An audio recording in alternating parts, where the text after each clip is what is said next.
जब सूरज की पहली किरण यमुना के किनारे खड़े इस सफेद संगमरमर को छूती है, तो यह सिर्फ एक इमारत नहीं दिखती, यह इतिहास बोलता हुआ महसूस होता है। दुनिया इसे प्यार की सबसे बड़ी निशानी कहती है, लेकिन सवाल यह है, क्या ताजमहल सिर्फ वही है जो हमें दिखाया गया है, या इसके पीछे कुछ ऐसे सच छुपे हैं जिन्हें कभी सामने आने नहीं दिया गया? आज की इस डॉक्यूमेंट्री में हम मिथ्स नहीं, फैक्ट्स खोजेंगे और जानने की कोशिश करेंगे। ताजमहल का छुपा हुआ सच। साल था 1631। मुगल बादशाह शाहजहां अपनी जिंदगी का सबसे बड़ा दुख झेल चुके थे। उनकी पत्नी मुमताज महल अब इस दुनिया में नहीं थी। कहा जाता है शाहजहां इस सदमे से पूरी तरह टूट गए थे और उसी पल उन्होंने एक फैसला किया कि वे एक ऐसा मकबरा बनवाएंगे जो आने वाली सदियों तक प्यार की पहचान बनेगा। 1632 में ताजमहल का निर्माण शुरू हुआ। करीब 20,000 कारीगर, लगभग 20 साल की मेहनत और दुनिया के कोने कोने से लाए गए कीमती पत्थर। इतिहास कहता है ताजमहल एक मकबरा है, लेकिन क्या इतिहास पूरी कहानी बताता है? अगर आप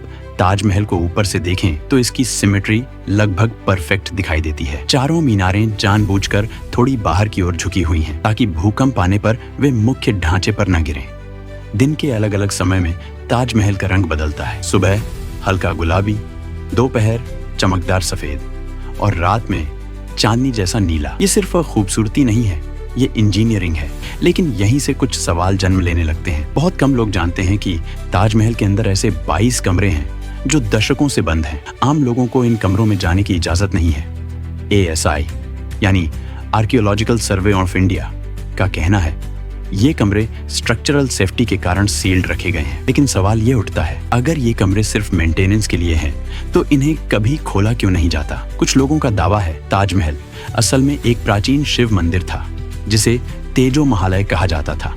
इसके समर्थन में कई तर्क दिए जाते हैं, जैसे गुंबद की बनावट, कुछ आंतरिक डिजाइन और कुछ ऐसे दरवाजे जो हमेशा बंद रहते हैं। लेकिन इतिहासकार एक बात साफ कहते हैं, आज तक इस थ्योरी को साबित करने वाला कोई भी ठोस आर्कियोलॉजिकल एविडेंस नहीं मिला है। यह एक दावा है, एक बिलीफ है, लेकिन फैक्ट नहीं। अब एक और सवाल, क्या शाहजहां और मुमताज महल वाकई उसी जगह दफन हैं जहां हमें उनकी कब्रें दिखाई देती हैं? असल में जो कब्रें ऊपर दिखाई देती हैं वे सिंबॉलिक हैं। असली कब्रें उनके ठीक नीचे एक सील्ड चेंबर में मौजूद हैं। इस्लामी परंपरा में यह पूरी तरह सामान्य माना जाता है, लेकिन जो बात सामान्य है वही कई बार रहस्य बना दी जाती है। ताजमहल से जुड़ी एक और मशहूर कहानी है काले ताजमहल की। कहा जाता है कि शाहजहां यमुना के उस पार एक काला ताजमहल बनवाना चाहते थे, लेकिन आर्कियोलॉजिस्ट्स के अनुसार वहां जो अवशेष मिले वे दरअसल मेहताब बग के हैं। काले ताजमहल का विचार एक कल्पना था, एक मिथ था, जिसे समय के साथ सच मान लिया गया। तो ताजमहल आखिर है क्या?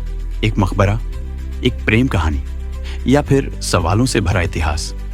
सच यह है, ताजमहल सिर्फ पत्थरों से बनी इमारत नहीं, बल्कि मानव सभ्यता की सोच का एक आईना है। कुछ सवालों के जवाब मिल चुके हैं और कुछ सवाल शायद कभी नहीं मिलेंगे। लेकिन जब तक सवाल जिंदा है, इतिहास जिंदा है और ताजमहल हमेशा खड़ा रहेगा।